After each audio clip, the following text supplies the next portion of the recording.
from Detroit, Michigan, USA.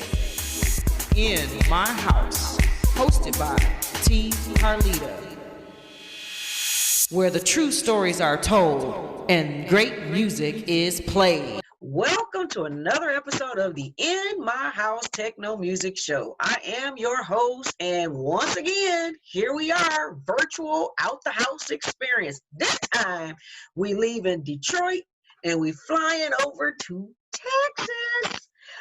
Original Detroiter, so don't get it twisted. He just lives there now, but he's a Detroiter by heart. Don't forget that. What's up, Kim? What's going on, people? How y'all doing? There's that smile. How you doing? How you doing?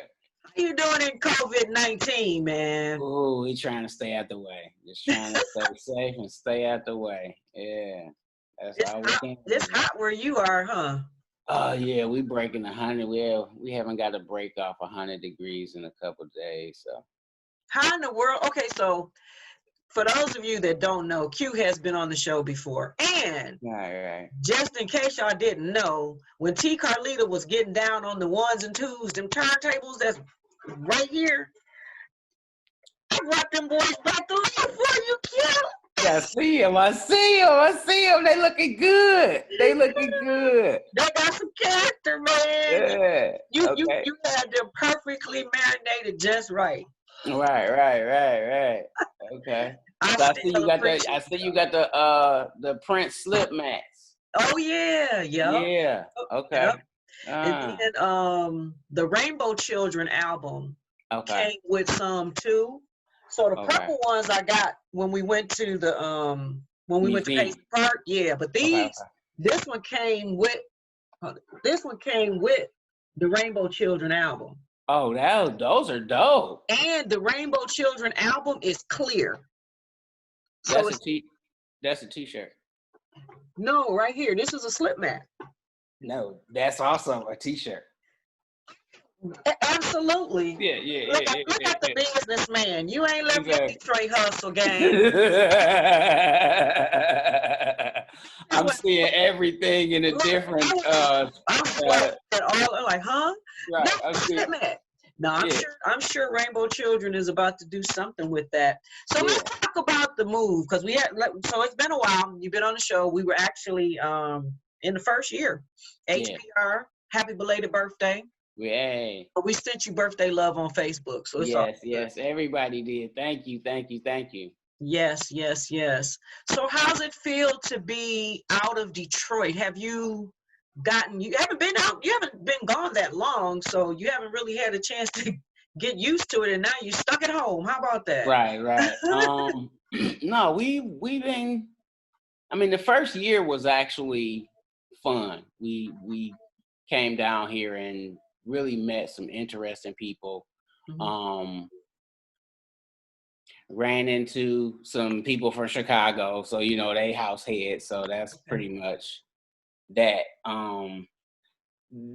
Techno is not very prevalent down here. They do some electro stuff, but it's not really our brand of what we do.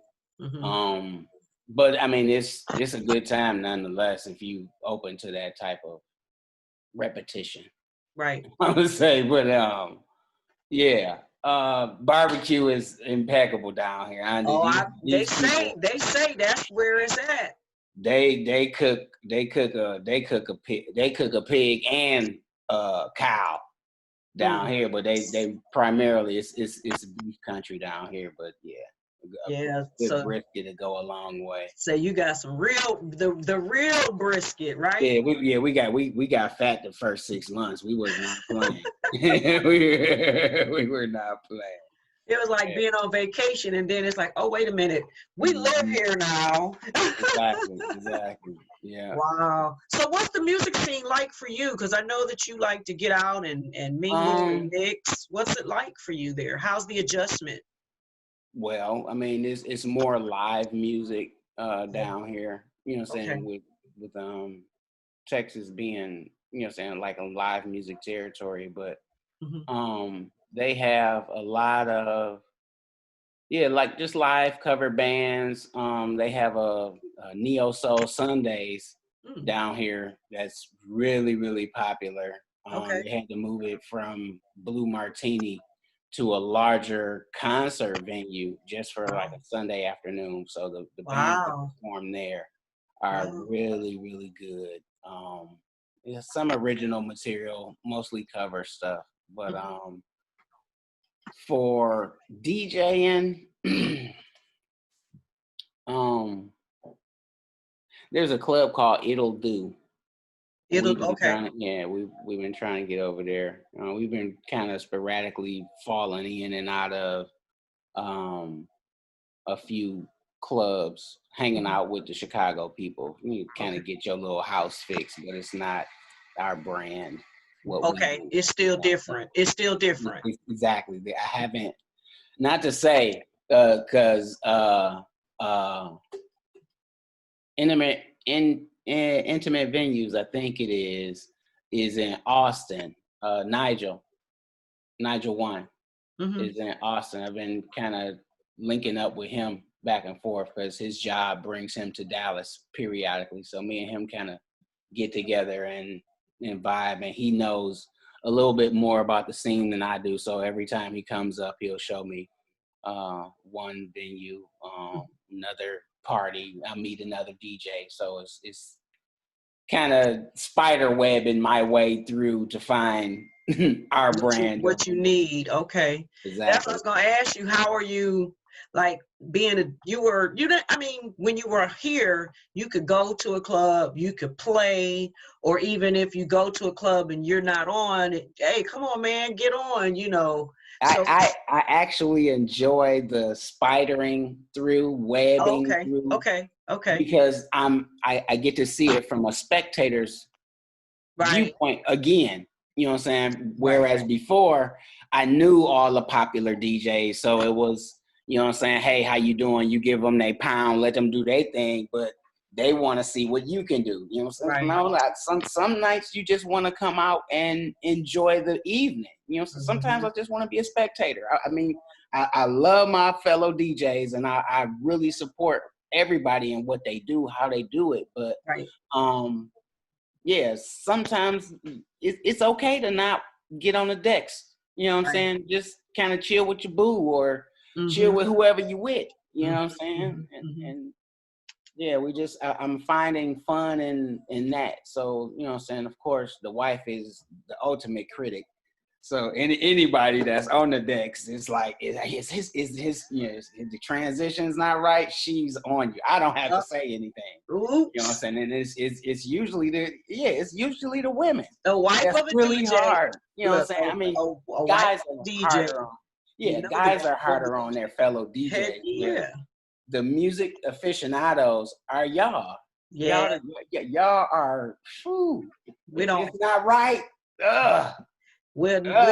So you'll hear somebody be going train wreck in the background. It'd be a high pitched voice. Yeah, we kind of like take our stuff pretty serious. Exactly, especially at home. You know what I'm saying? Oh yeah, and you got to think about where you guys came from. I mean, you moved from Detroit, where it's school of hard knocks for real, because it's do or die here, and if you ain't correct, they ain't got a problem with telling you either. Well, yeah, we got a lot of those Flash Gordon guys down here, where it's a few DJs down here that got their blend game together. Okay. And then pretty much 85%. So is it true that what most people think when they think of Texas and they think of Black culture in Texas, they mostly think of hip hop, rap, and then so if you're not doing Black culture, is Hispanic. So is that what you're like in between there? I can't say that for certain, because I've experienced a little bit of everything. There's a district. So imagine Greektown. Okay. And the sidewalks are wood, like in the Westerns. Okay. You know how you watch how you watch a Western movies, and the little town is like a little saloon and all of that stuff. Well, our Greektown is exactly that. So imagine yourself walking down Greektown, and there's a cowboy-esque to the outside spectrum where you're walking on wood planks. Really? Like in the Old West. Yes. Really? It's called the stockyards is what it's called. Okay. And what it was back in, I guess, before they had roads, people would drive their cattle through this area, which is the stockyards. And the cattle actually made the roads that this little district or Greek town area is made up of. So all of the cross streets were made by cattle and herds of animals. And it's still in that same. Exactly. Wow. Now they've paved the roads. They're no longer dirt roads, but the sidewalks are still wood planks. So it's like, yeah. Imagine the set of Blazing Saddles. But it's nothing but clubs, nothing but bars, nothing but entertainment districts. I mean, you could tell it was a church, and you open the door and you walk into what would have been like the 1918 sanctuary of whatever the city was. Wow. And, they were they were doing Get Low, but it was country music. They were playing country music, but they were singing Get Low. Oh my God, it was the funniest thing I ever heard in my life, but it was entertaining. It was very entertaining. So 369, damn, you're fine. Move it so you suck it to me one more time. Get low, get low, get low. That's a remix. Man. They took that Get Low, low, low, low, low, and it was country. Oh my God. It was hilarious, but our minds were blown at the same time. So we came out of there, went to another bar. They're playing something totally different, and then we found a bar where you go down into the basement. Hey, they got a shelter there?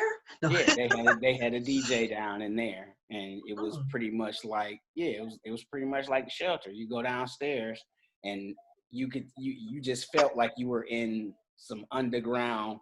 This isn't safe. One way in, one way out type stuff. Okay. Yeah. So, luckily, your story is so unique and fun because a lot of times when we talk about the DJ that left Detroit, we always talk about the DJ that left Detroit but moved overseas. But and their culture shocks are so what they are because it's international European flair.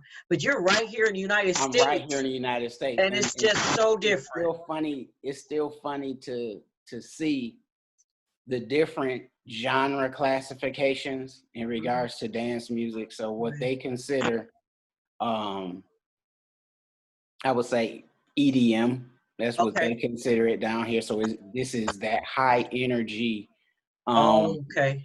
Yeah, we're coming down from the ecstasy pills.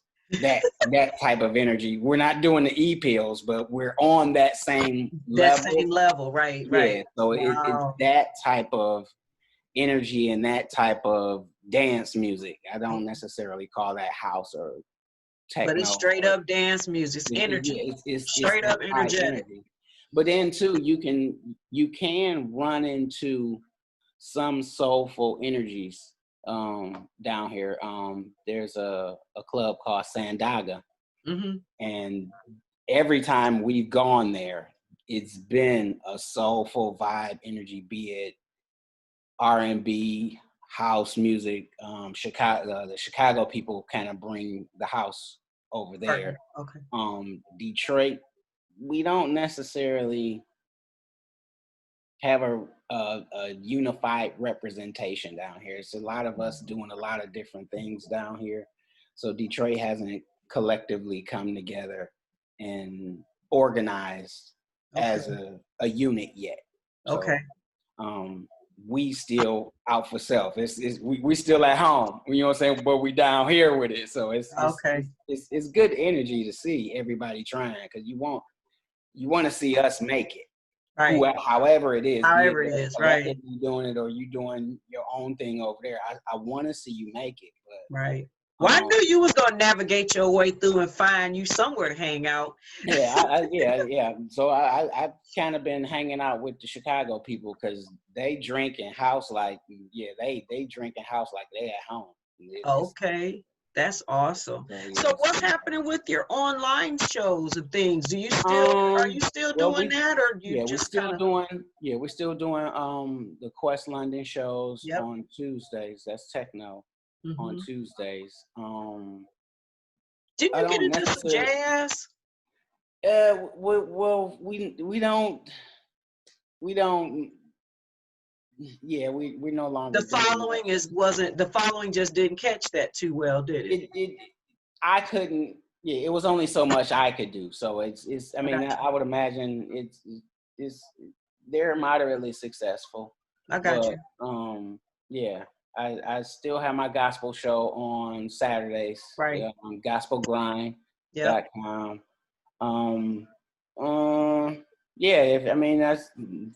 I haven't put up a Mixcloud in a while, but I've put up some since I've been here. So if you're still looking for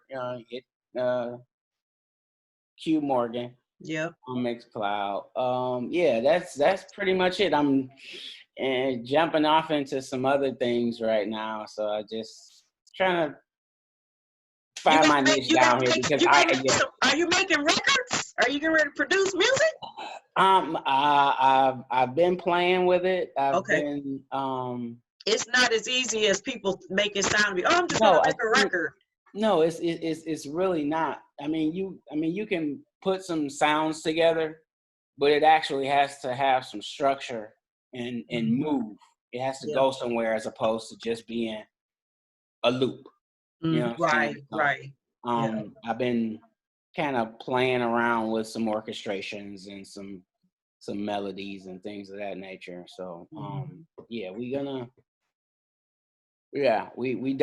diving in. We not in the deep part of the chocolate yet, but we you know what I'm saying, we're our toes in it. That's good. So let's talk about COVID-19, DJing, festivals. We can't go to Europe. No. Where the majority of the pretty much fame and fortune came from. So I always say at this point, all DJs pretty much are almost on an equal playing field, because the ones that would get paid going overseas, they would get paid going overseas. Now they're at home. So how do you think the culture, the DJs or the artists, especially the DJs, how do you think they're going to come out of this though? Because it looks like there's no end to it. Those that provide entertaining content, okay? And I'm talking strictly to DJs, okay? You have to provide content. Standing there and putting records together and having a nice playlist, that's beautiful. But no one wants to watch you just stand there. So you have to have some type of montage, some type of background, some type of entertainment, maybe a conversation going on in the background or in the forefront of your mix set, possibly doing specific type mixes where you're doing a all instrumental set, an all jazz set, or you know what I'm saying, or all old school set. I mean, stay in a specific genre in regards to entertainment value, captivating your audience. Yeah, you want to be and show your abilities and versatilities, but you have to have, and this is just my personal opinion, this is what attracts me. I don't watch DJs that just stand there. No, unless your song that you're playing when you come across my timeline is captivating to me, I scroll by. Unless you have something visually stimulating, then I'll stay. Like your background back there is so much busy stuff going on. I see all that's the entertainment value that I'm talking about. So yes, it has to look like you live in there, and it's not just a studio space created for the job that you're doing. You know what I mean? So it definitely has to have some entertainment value, though. And I'm speaking strictly to those that will be successful. I don't know what the formula is, but this is just in my own personal perspective in regards to what's entertainment to Q.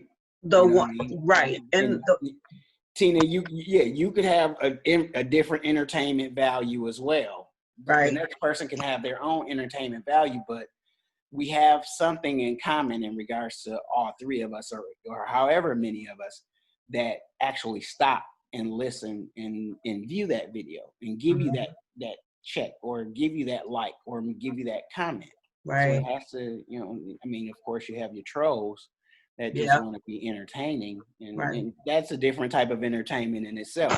You have to be welcoming to that. To a degree, you may want to hire your own bully for the room, so those trolls can have their own entertainment. As weird as it sounds, you want as many eyes in your room as possible. So if it takes a troll to be eyes in your room, hire a bully. Hire someone that can be the buffer, that can talk the SHIT necessary for this troll to be entertained. Yep. Get your hype man or your hype girl in there. Get your too big MC or your you know what I'm saying? Get you a yeah boy, get you a Flavor Flav. That's right. And that is true, because you know what I noticed when COVID first hit, within the first week, you know, because if when COVID first hit, we were like, okay, this gonna blow over. It's gonna be. We all thought it was like a SARS. It's gonna be here. We're gonna get a shot and it's gonna be over. Right. And we'll have summer. No. And then all of a sudden, we had this flood of Facebook Live DJs. It was like, oh my God. I mean, D-Nice actually opened the floodgates. I definitely credit that to him giving the bedroom DJ the courage. Who is that? D-Nice. Oh yeah. Oh, thank you. Yeah. I credit him to the surge. I'm not gonna say he's the inventor of it, but the surge was definitely the surge of bedroom DJs. He gave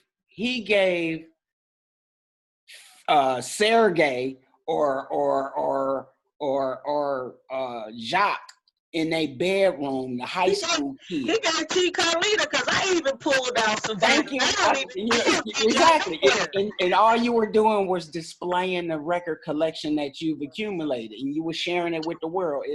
And that's what I'm speaking on. He gave people like you just, I got the equipment, let me share what I have. Yep. And then you got those novice DJs. I've practiced a good 4 songs and I can blend them well. Let me see, you know what I mean? And so he gave a lot of DJs and a lot of music aficionados the courage to promote themselves. Absolutely. Shout out to D-Nice, because you did the damn thing. Because that first weekend, Andy did it on Instagram and had over 9,000 people. That's what made it. I think that's what made it so popular so fast, simply because I hate to say it, Facebook is for old people. Yeah, we know. Okay, if you're 30, you may not have a Facebook. If you do have one and you're 30, it's not very active. You might post the birthday pics or the Mother's Day pics and stuff like that, but in regards to your timeline activity, it's next to none, because Facebook is a little slower in popularity. I'll say that. True. And then you have your Instagram and your Snapchats, and then all the TikToks, and you just run out. So for him to do that on Instagram was unreal. And then Jazzy Jeff popped in later on too. Right. And Jazzy Jeff was cracking me up. He was like, I can't believe I'm getting kicked out. What I got to do to get in that club? He even said, how D-Nice stay down there that long? He just down there. Because D-Nice played a good 8-hour set. I know, it was unreal. A good 8 hours. Wow. And I think when and kept people there that long too, because I was he had Hollywood support. Of course. He had. I mean, now Jeff is the Quincy Jones of my generation, and I'm speaking to the 40 plus. Yeah, I'm speaking to that. Oh, that's a good way of putting it. He sure is. He is. Jazzy Jeff is our Quincy Jones. Yeah, and it's interesting when you think about him. I'm sorry? No, I said when you think about Jazzy Jeff, it amazes me that he's our age, but he just seems so much more mature because of the level that he's at. And it's like, we grew up with him, right? Mm-hmm. Right, exactly. So with that being said, the hip hop community got a different respect, and the music community has a different respect for Jazzy Jeff. Yeah. In regards to, his accomplishments. He like the OG. I mean, of course, D-Nice paid dues too. He's UDP, KRS. You know what I'm saying? You are quintessential hip hop. We can't take that from you. Right. But Jazzy Jeff has always, to me, been in your face with new material. Mm-hmm. D-Nice has had I think he had an XM radio show. I think he still does that, broadcasts through XM radio. And he did the inaugural ball. Okay. He was a DJ for that. And those are some of the, again, as a DJ, you follow the people that you like. So you know what I'm saying, you know little things about, I don't know a lot, but those two major things, you did the inaugural ball and you got XM radio show. You would be at the pinnacle. You know what I'm saying? That's true. That's the pinnacle of a career, because you've turned your DJing craft into a steady check. And I really enjoyed a lot of the DJs or a lot of people were getting on there talking about, oh, you need to get your equipment together. You need to get your sound right. I'm looking at it from a person who's stuck in the house. I can't club. I mean, that's why when I start seeing all of those Facebook Lives come, I say, I need to figure out a way to organize this a little bit. Mm-hmm. So everybody that was doing live feeds, I sent the messages. I said, look, I'm about to start this music therapy called COVID-19 sessions. Tell me when you're going on. I'm going to create an event page so that way people can prepare, because a lot of times I would come on and they would be going off, or they'd be on like, damn, I didn't even know you were on. So if you want to be part of this music therapy COVID-19 sessions, let me know, and I'll work that queue. I work that boy. It 7 days a week, 24 hours a day. Somebody was playing somewhere, and there was an event page created. And what happened too, you see that the French guys, we ended up doing stuff in France together. So it was a lot of fun, but I really enjoyed it. And like you said, a lot of people who now the DJ, like you said, that's been in their room, they go to the club, can't never get on, can't never get an invitation. So I think this is just going to be a springboard to their own way. You never know. It's like YouTube, how they say, the YouTube sensation. Right.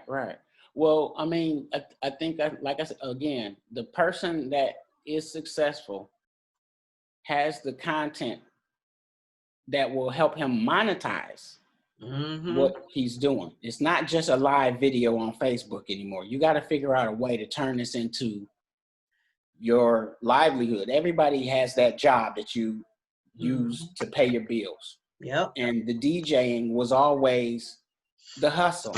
Or, you know what I'm saying, you got some people that the DJing is the livelihood. That's how I eat. Right. So if those people have that mindset, or even the bedroom DJ takes that mindset as, I have to use this to eat. Yep. It becomes a little more important for you to have better content, as opposed to, you want to be NBC content as opposed to PBS content. How about that?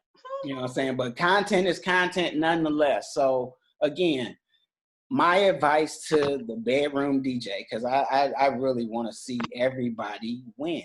I have no stake in hating on anybody. There's nothing in it for me. So the bedroom DJ, listen up. You've invested in your iRig so that your sound quality is impeccable when it come through. You've invested in your software so that your editing is crispy and clean in your transition. You've bought the green screen. I'm talking to that bedroom DJ that spent the money and just can't get over the hump. You need to create better content.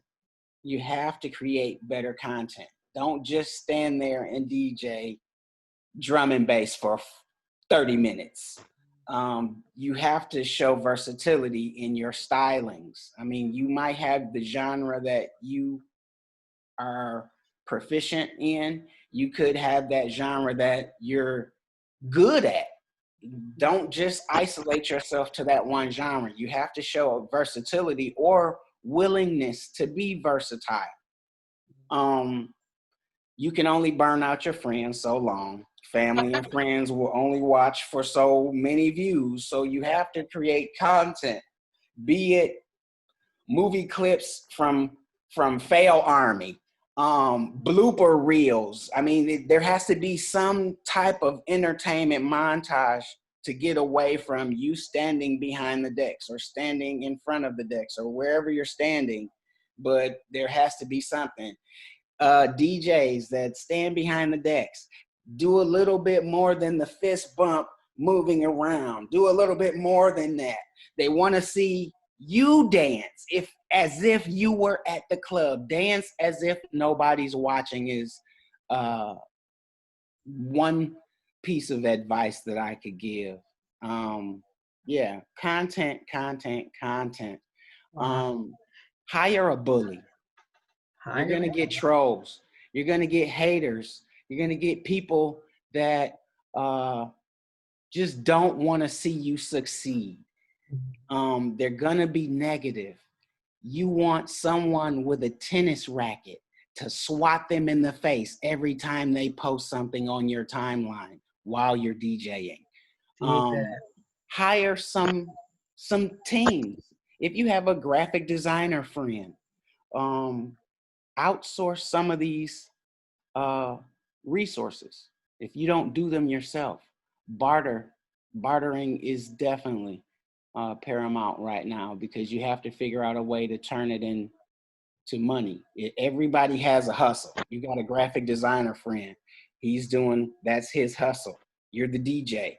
That's your hustle. Then you have the beat maker or producer. That's their hustle. All of you guys can get together, and now unknowingly and unbeknownst to any of you, you've created some type of media company. Mm-hmm. You know, I just did an interview with Mike Melody, and he just talked about the same thing. He said, he said the same thing. He said, tap into the person that knows that part of the business and come together and unify. He said, because if we don't unify, well, we're just gonna sink. You got to come together. I'm speaking to us as a people. Okay, I'm speaking to us as a people. That is a mindset of a people, a civilization, not just a group. Is so important for us to pool our resources right now. Absolutely. If everybody is against us, who is with us? Dig that. Yeah. So Q, hold that thought, because I love where we going. And I really want you to continue to talk to that bedroom DJ, because that is the person who never gets a chance to be heard, seen, or even too afraid to talk. So I'm glad that you have went into that direction. We're going to take a quick break, and we're going to come back, and I want you to pick up from there, because once upon a time, you were that guy, apparently. Wait.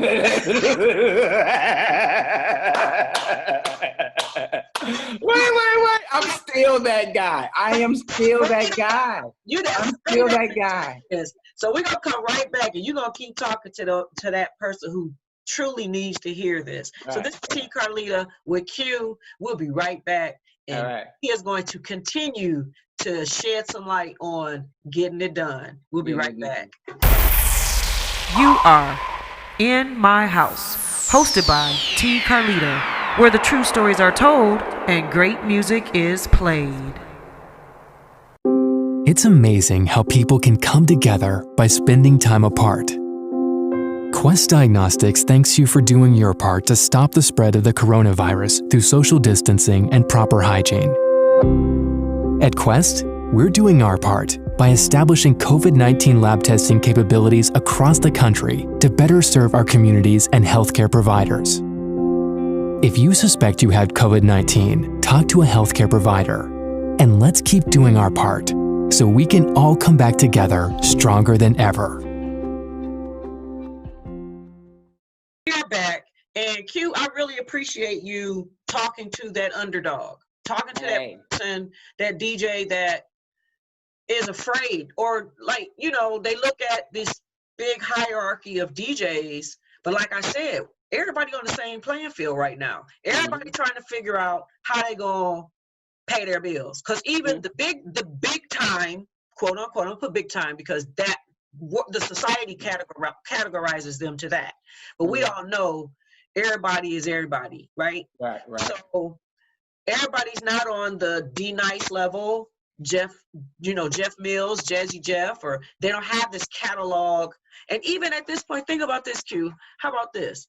Even if, think about the catalog is so big, most people don't have money now to really buy stuff like they used to be. So how is the person that was selling records, where's their income coming in too? So they got to create another stream of income as well. Well, Desi, Psycho, Rick, they've become curators. Yes, you have to look at those guys as the librarian of the genre or the culture. They have accumulated a bajillion records. Yes. It's uncanny. Do you know some of the records that Desi come across? I'm like, dude, where did you get that? And how did you get that? But remember when Desi was featured in Our magazine? Because at that time they said he had like over 800,000 records in his vinyl collection. He got way more than that. Well, that was what they put in the article. But I mean, this dude has a whole warehouse, and that's still not enough room. But again, he's found a niche. In the discogs. The buying and selling and trading of this culture. So you got to come away from the decks sometimes to see what that bread and butter situation is, because some of us sometimes get so engulfed into the digital vinyl argument. We so DJ, we're not business. No, you're not using no iRig because your stuff sound like. No, exactly. No, let the music speak for itself, because people that really know the music, they know how the bass sound.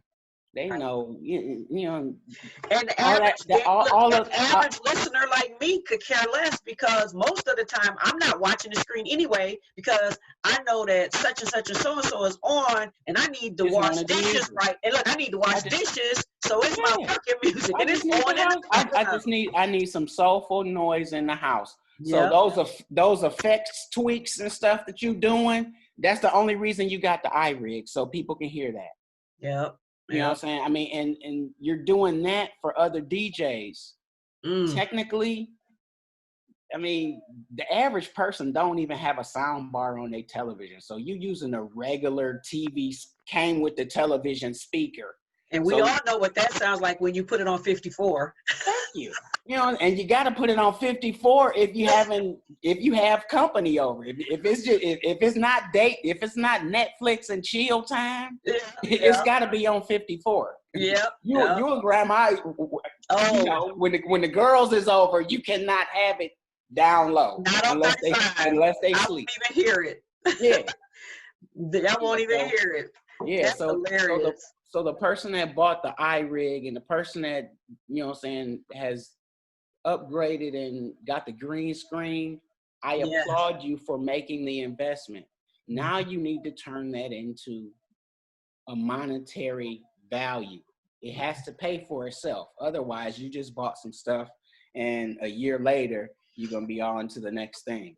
So, like video games, they got the hottest, the latest, and now honestly, turn that into some type of money for yourself. I mean, and you know what I think? I think that's what's going to happen, because you can't go anywhere. You can't play anywhere. So now they have to create something. So like for a while, you would see them put the Cash App up there, which is cool, but you know, that's not really getting people to invest, like prodding them to invest. Because if you think about it, by the time you Cash App everybody, like just say if a DJ is on 4 or 5 times during COVID, they were, and you see their Cash App, like, dude, I just gave you $10 this morning. I'm not giving you $10 more on your Cash App. Like, I'm not giving you $100. That's why you saw the insurgence of so many bedroom DJs with the courage to get on Facebook and all of these other social media platforms and go live. It's because like, oh shit, I can get a Cash App. we saw one of the heroes go on, and it was mind blowing because, I mean, I'm providing entertainment. Just give me a donation. And to see how many people made the donation during his 8-hour set, that was the courage that everybody needed. Okay, I can do that. You have to look outside of the decks. You have to look outside of the decks. Creating content.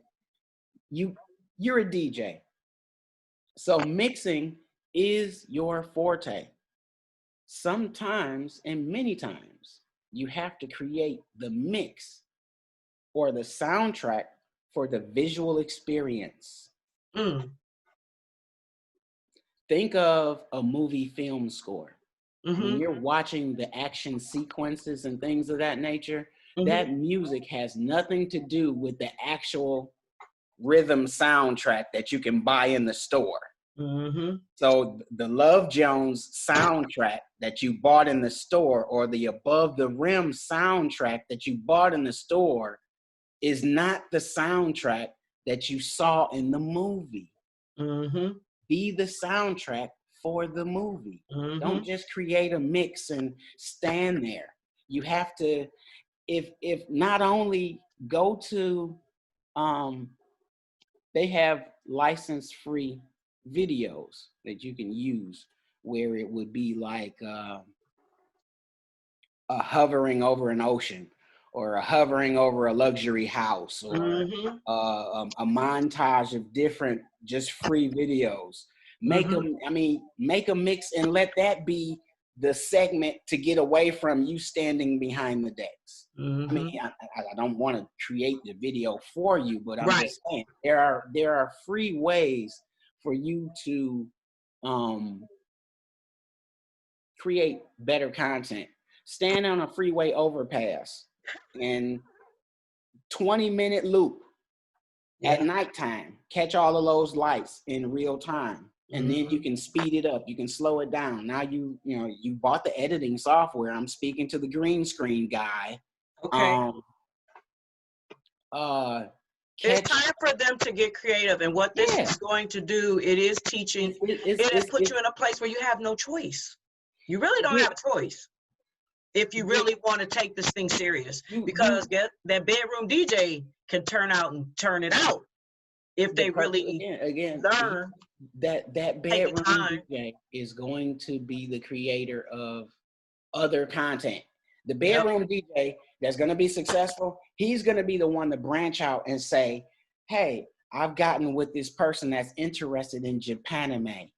Can you create some videos for me to mix to? Now you've tapped into 2 markets, 2 interests. Your YouTube page gets double the exposure based on association. I'm just trying to put out some ideas for somebody. network and pool your resources together. It's time for us as a people to create better content for ourselves, which represents us. That's right. And not to say that any life is better, but yeah, ours matter right now. Let's come out on top, and let's come out. Let's make it through this, whatever this is, and however long this may be. But now, stay safe. That's all I can say. That's number one. That's number one. But now you've got an opportunity to stay home. You know, a lot of the guys I talked to, John Dixon and different ones who traveled all the time, and they just said, you know what? I talked to Keith Tucker. I mean, Keith Tucker studio. Did you see the optic nerve studio he's got? Oh my God. It's like, okay. Yeah. But you know that they're not on the road. So now they get a chance to spend time with their families. They get a chance to like get in that studio that they've been trying to, like, you know, I want to do this. I want to do this. Even myself. That video right there, the process videos. That is what the public, your fans want that. Aux 88, your fans want that. Give us the process. You woke up on Monday and decided we were going here. And on Friday, we got this song started, idea, and we bumping our heads in the studio. This is how we got to Friday. I need that part of your life. And I think people, like, even with my studio setup, I mean, when I first started, I had that plastic table and some light. It was what it was. Right. Now it's like, okay, you know what? I think I could do this now, and then you can see the progress, and then that really keeps your followers, because now it's like, you know what? I see her progression.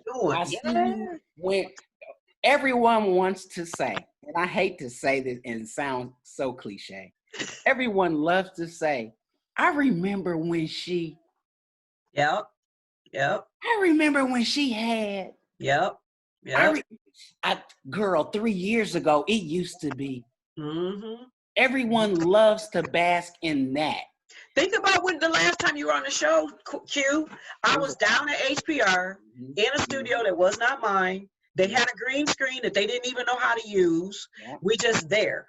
You know, it worked. It served its purpose. But as the progress, and just think if I was still there with COVID, now I would have to hurry up and make a studio anywhere else. My show wouldn't exist anymore.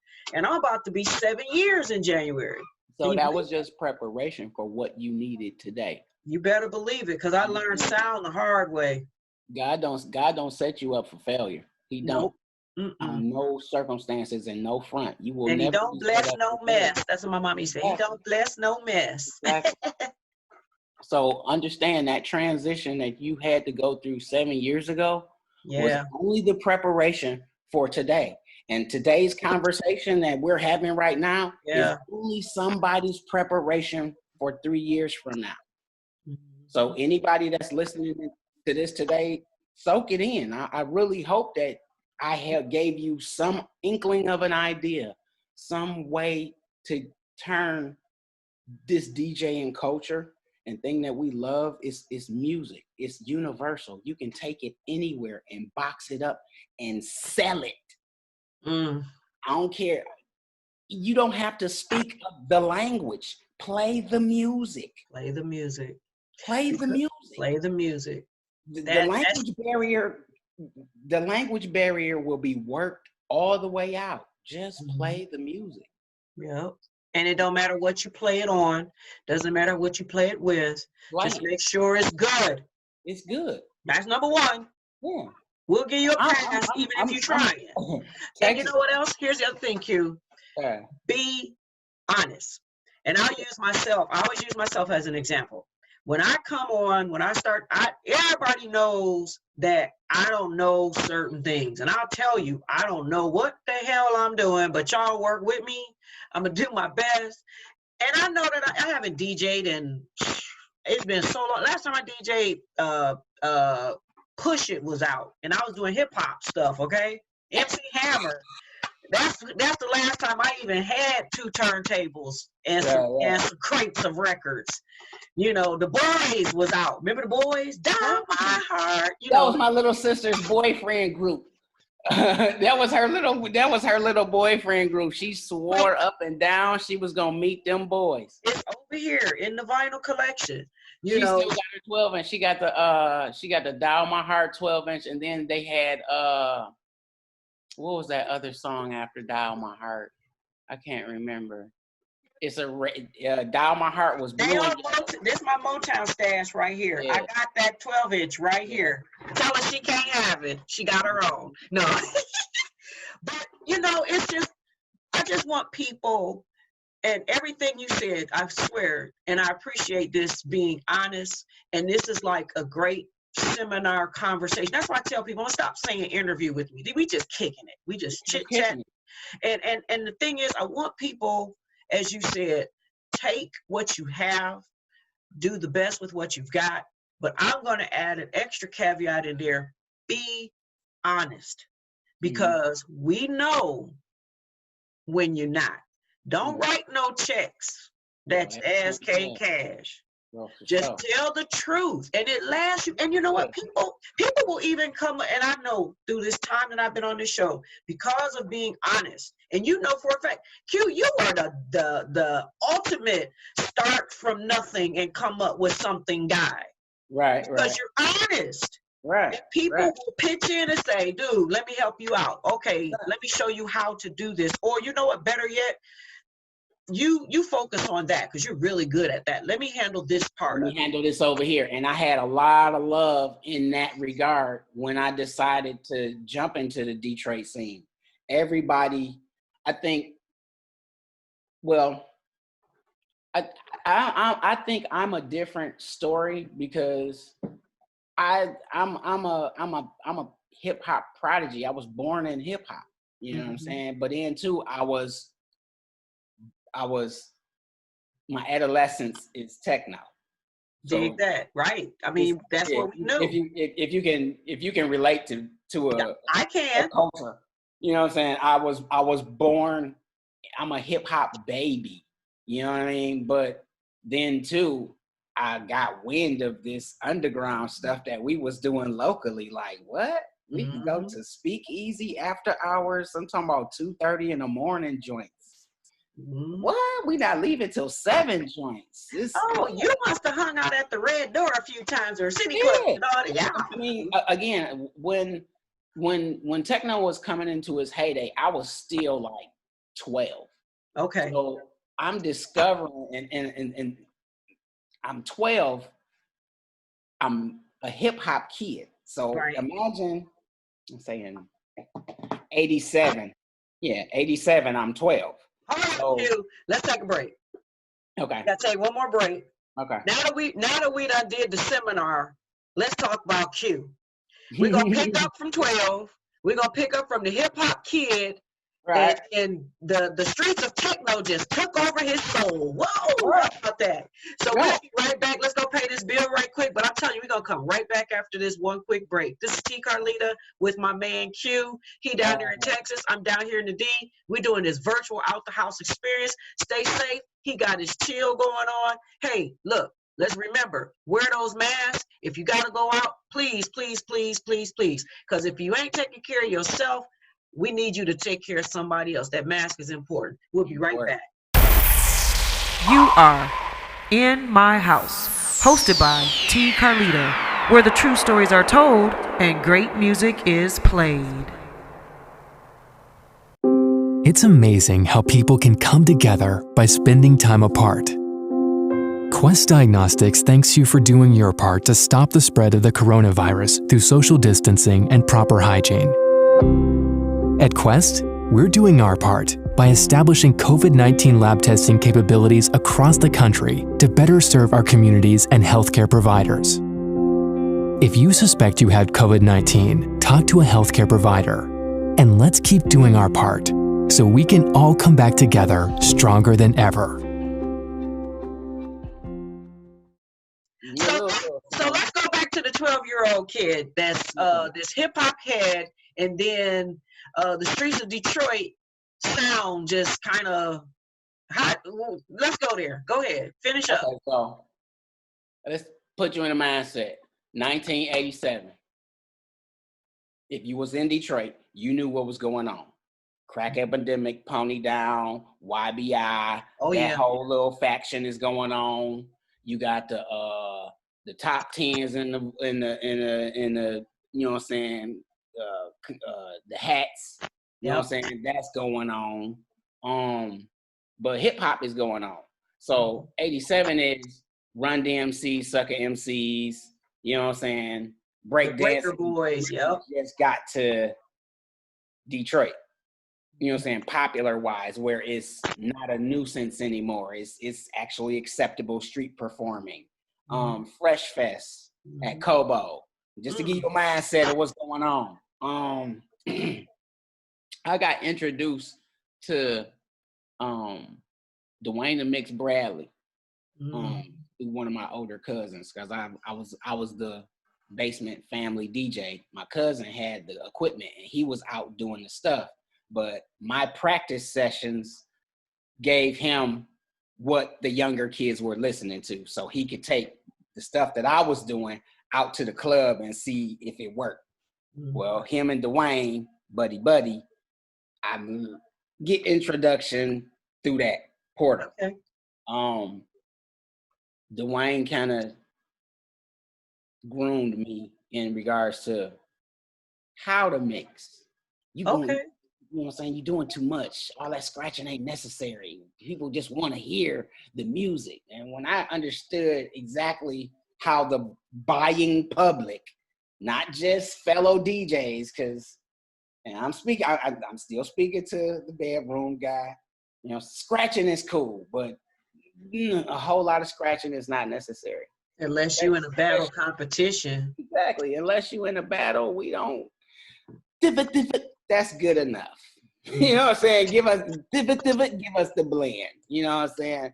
Don't give us no crash transitions where you just flashing the next song in or going and then flashing the song in and it don't even match tempos. Right. Okay. So 87, all that's going on. I got introduced to, of course, we had, you know what I'm saying, craft work and all the electro music that was coming out of mainstream. But then we got wind of, actually my first wind of real techno, I got Mike Huckabee play R9 at record time. Blew my shit. Dig that. But R9 Cybertron. Now, mind you, this is gotta be, I want to say, almost repress time. You know what I'm saying? This gotta be a repress of the Cybertron 12-inch. Okay. But, he played that, and that high piercing squelch at the beginning.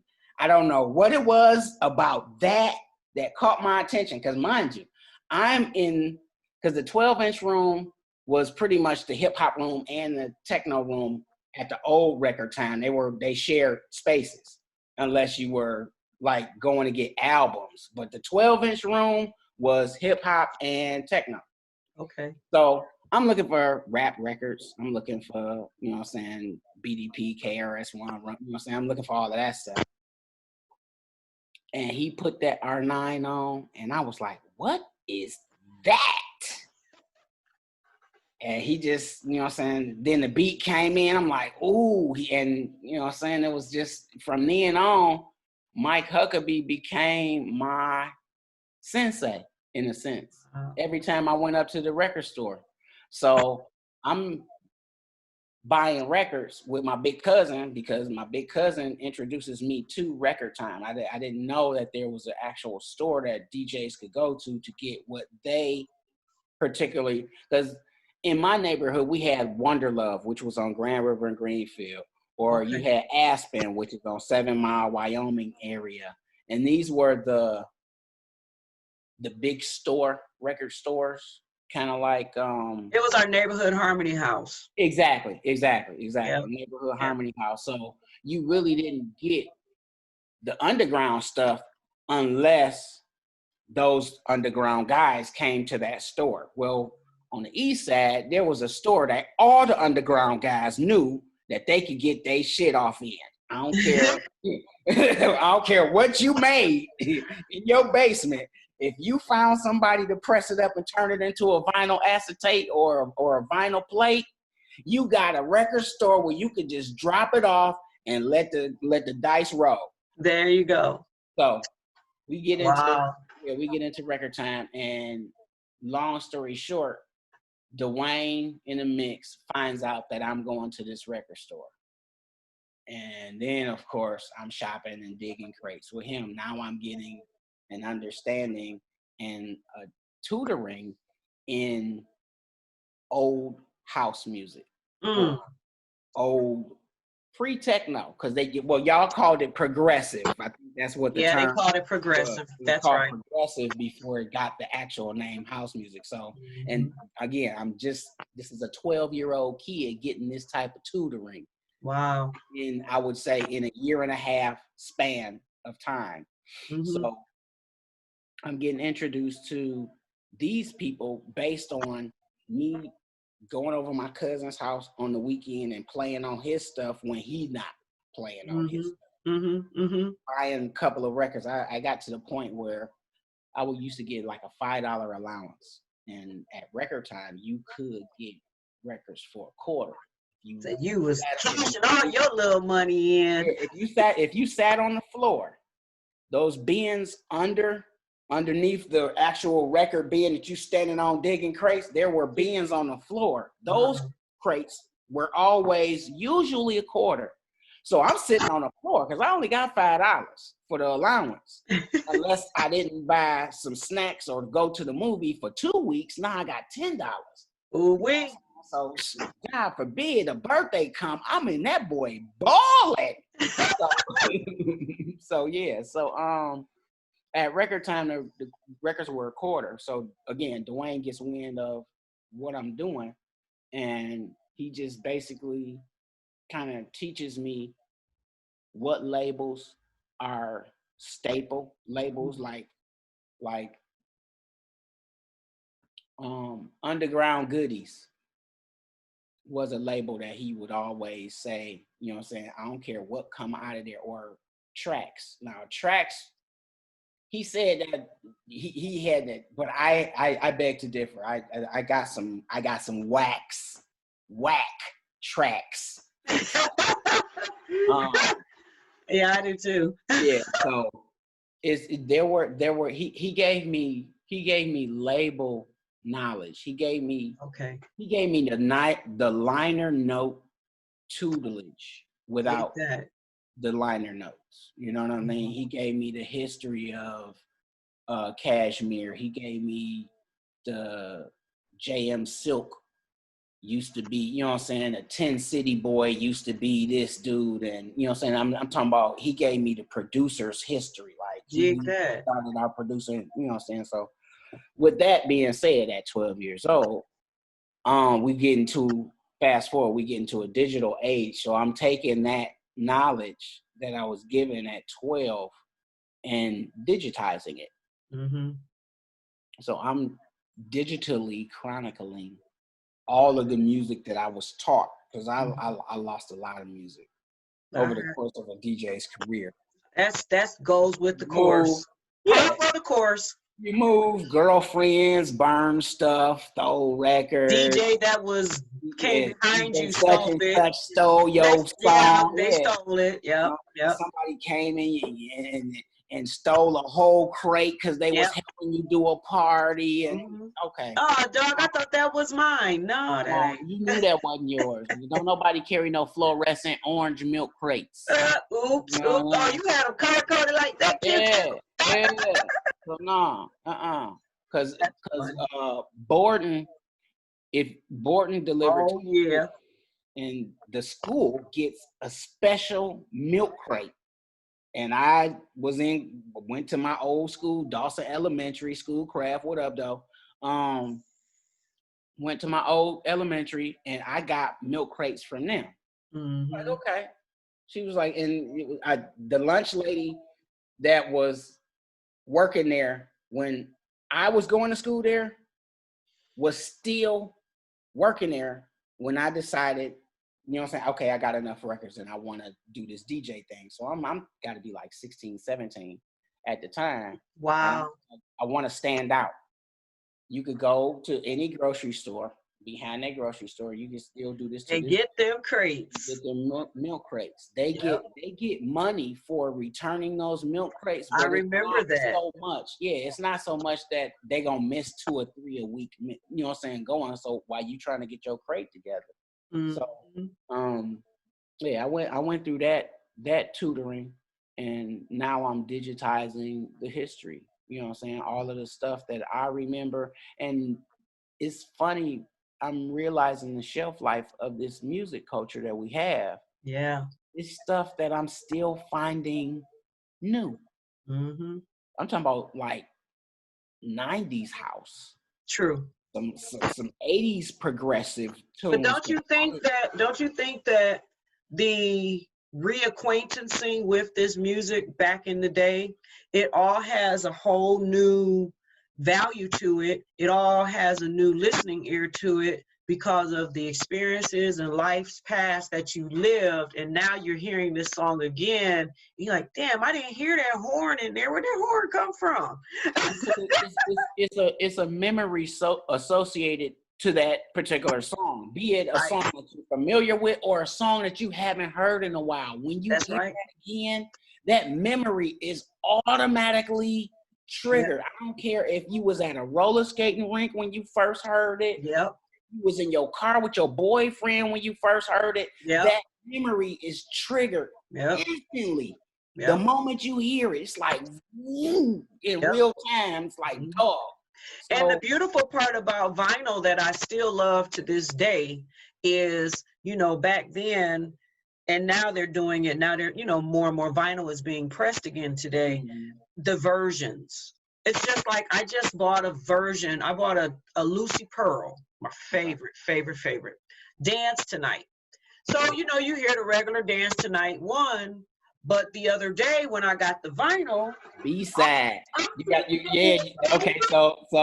So you got the production team gave it to the house production team, and they said go ahead and run with it. This right here, this is a 12-inch. So I dropped the needle on it the other night. It's the Dance Tonight Groove Chronicle mix. I never ever heard it. And as a DJ, you know, y'all are focusing on trying to get your mix tight, trying to get your playlist right. So you guys, like you said, y'all lock and you groove. You got your record. You know, this go with this record. This go with this record. Okay, if, just in case it don't go so well, you got your backup that goes with that record. But never do, as the DJ on the dance floor, you don't get to put the needle at the beginning and let it go all the way to the final end groove. Like, listen to the whole thing. Right. You can't do that in a club. No. So that's right. This record is like 5 minutes and 27 seconds. So that's like 5 minutes. You can't keep a record playing for 5 minutes on the dance floor. You gotta get you in and out. I'm gonna say 2 verses.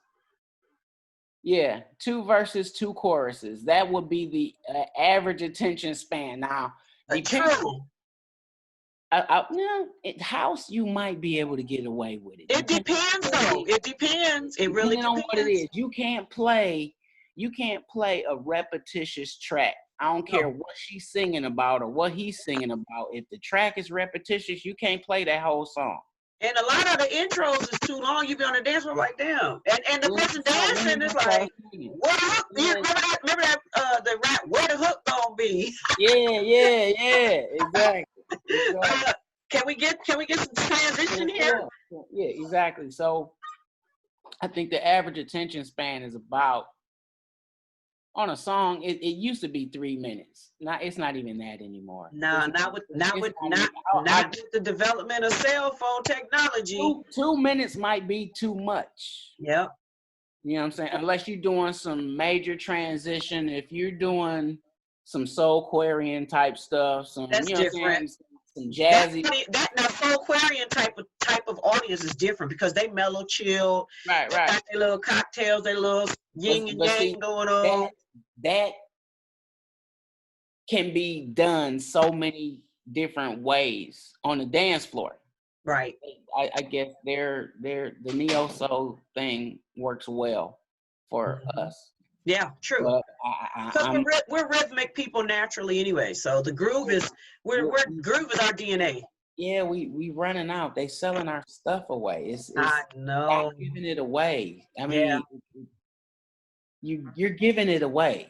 You know what I'm saying? Some things you just need to look. I don't want to sell it. This is just ours. You know what I mean? Right. Hold on to heirlooms in your family's house. You shouldn't want to part. Lord, let me tell you, I was just talking to my mother, and she was talking about like my mom's house, and you know when you go to mama and grandma's, I can go there right now to my mother's house, and she still got my report cards from when I was in kindergarten. Like, really? I was 5, and you still got those things? Yeah. And she was just talking about a glass table. It just sits in the basement. It serves zero purpose. But I told her, I said, Mom, you ought to have I just told her, I said, you should have you a garage. She said, oh, no, I'm not. Oh, no, I'm not. So, you know, it's crazy. It's just like pictures, records, everything. Everything just shouldn't be given away. That's not at all. I think that that's right. Hold on to it, man. Hold on to it. We set the standard for what culture is. Yep. So if we're the trendsetters, why is it that we are just trampled over and overlooked on all fronts? Well, let's hope. And then we're going to get out. Let's just hope that on the other side of whatever this COVID-19 is, in the midst of all of this, the bedroom DJ, the bedroom producer, the bedroom show host. Right. Let's just hope that this is all we got.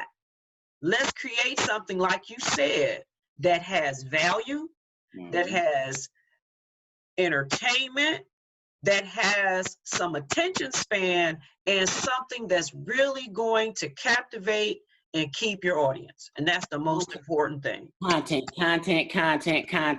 If you don't know me, get with me. If you a bedroom DJ, you trying to get started, get with me. If you have a talent of any kind, get with me. I'm trying to pool resources. We're bartering services over here. Understand? That guy right there. Not a get rich quick scheme. I'm about putting in the work. Get with me. Q Morgan. Find me on Facebook. Q.Morgan. No, it's Q Morgan. .313 on Instagram. I'm not sure exactly all of my handles. Right Q Morgan, and his name is, look, you see his name right there across the bottom of him? Exactly that's him right there. On my Facebook feed, I have on a Detroit baseball cap, some safety glasses, and a mask. Look at this. Wait a minute. Hold on. He's about to show y'all who he look like. Babe, where the mask at? I think this is this is the realest interview I've had in a long time. Like I said, we just kicking it in the crib. I'm trying to. I don't have my mask. You wear your mask at, babe? Let me see it. Okay. This is what Q looks like on Facebook, y'all. On my Facebook face. Don't get it twisted. That looks exactly like this. But he got on safety glasses. That's right. This is the face that you looking for on the Facebook. So come holler at me in the face space. You know what, Q? You a mess. I miss you. I'm so glad that I got to see your smile today. I'm glad to see you too. And look, you hug all of them grandbabions for me. When I come home, tell them I got a box of popsicles. We all finna sit on the porch. On some real. I don't care if it's wintertime. We're gonna be outside on the porch with our winter coats and our popsicles. Maybe not on the porch. Well, whenever I get there, fire pit.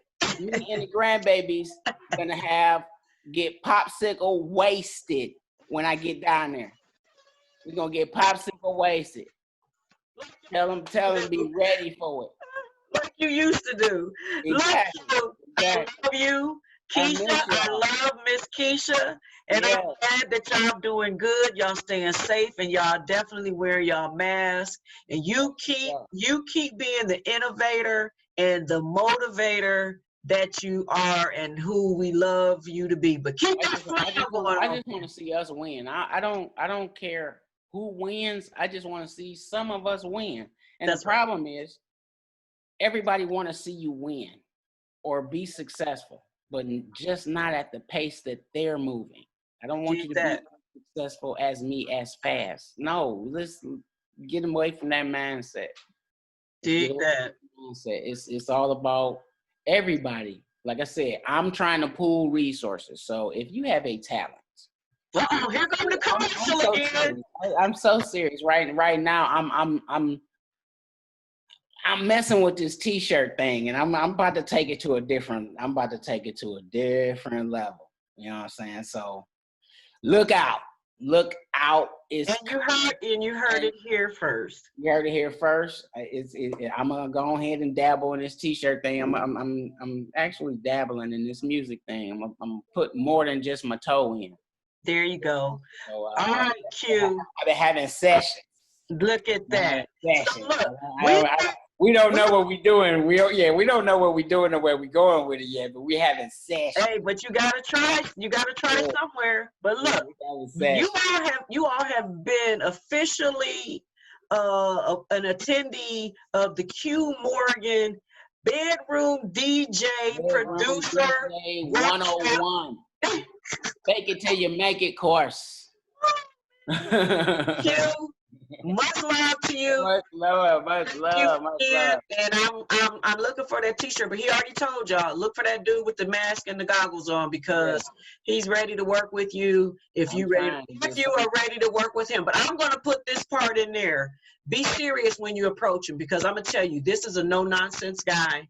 And if you come with him and be for real, y'all can go places. Don't come with no BS, because he ain't got time for that either. And he will check you off real fast, because he from Detroit. Don't think because he moved to Texas he ain't lost his Detroit card. He's still good. Schoolcraft, field to field. I don't know. He's still good. Somebody. For real.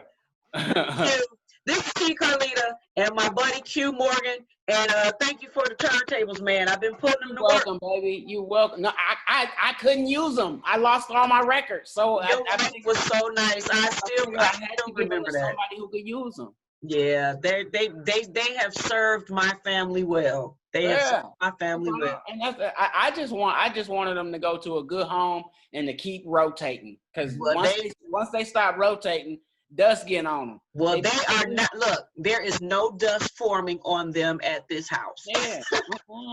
And keep them mugs rotating. Long as power get to them boys, they supposed to be playing music. That's what they. This out. You want to hear something interesting? And we are gonna go on this.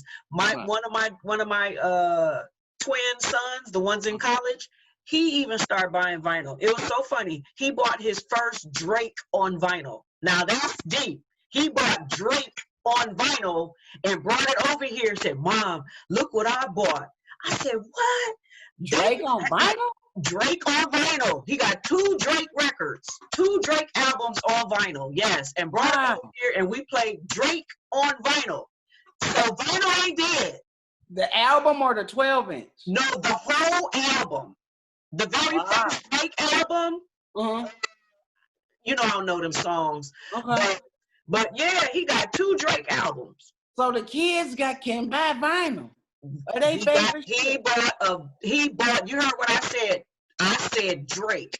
He didn't buy no classic. He bought Drake. Right. He is today. Drake on vinyl. There'll be 22 this year. 22 this month. That's amazing. Drake on vinyl, man. Okay, so look, your turntables played some Drake. DJs curate this culture. I don't know what it is for you, but whatever your generation, your culture is, curate it. You hear that, John? Yeah, don't just get the digital copy. You need liner notes. Oh, he was so fascinated when he said that when he was reading everything on. He said, "Oh my God, he's in love with it." And I have a niece. We're waiting to be able to go to Threads. They want records. They're 22 years old. That's gonna be the insurgence of vinyl, because understand, on a digital copy, you don't get the production, you don't get the keyboard player, you don't get any of the liner notes. Yep. My son even said, my son, when he played the Drake record, he said, it just sounds so different. And it does. It's got a whole different, it's got some warmth. It got some body to it. Yes. It's got some, it's life. You can touch it. Yes. It's almost breathing in your ears. Look, Jonathan and McKinley, my son and my niece, we gonna get that vinyl going. Yes, honey, he played Drake on vinyl, okay? That's what's up. That's what's up. Q, we out. You are In My House, hosted by T. Carlita, where the true stories are told and great music is played.